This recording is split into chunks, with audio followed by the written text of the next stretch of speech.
చేయబోయే పాత్ర పేరు రాణి రుద్రమాదేవి.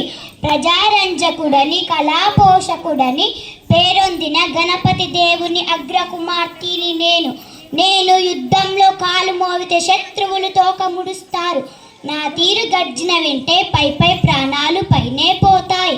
నేను రణరంగంలో వీర విహారం చేస్తుంటే ముందు చూస్తే రుద్రమ్మ, వెనుక చూస్తే రుద్రమ్మ, ప్రక్కు చూస్తే రుద్రమ్మ, ఎటు చూసిన రుద్రమ్మ అంటూ శత్రువులు పరుగు తీస్తారు.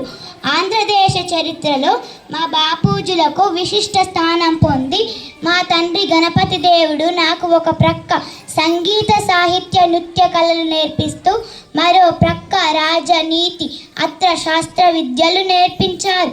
మా తండ్రితో పాటు యుద్ధంలో ఒక్కొక్కరిని ఓడిస్తూ ముందుకు పోతుంటే దేవగిరియాలో రాజు నాపై కత్తి దూశాడు.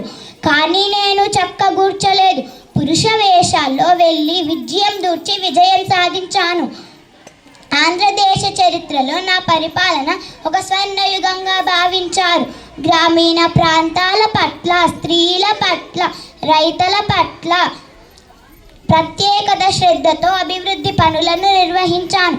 కాలువలు తవ్వించాను, గోపురాలు కట్టించాను, శ్రీ విద్యకు బాటలు వేశాను. ప్రజలందరూ నచ్చే విధంగా, అందరూ మెచ్చే విధంగా ధైర్య, శౌర్య, సాహసాలకు ప్రక్రీకరణ ఆంధ్రదేశ చరిత్రలో ఒక వేగు చుక్కలా నిలిచాను.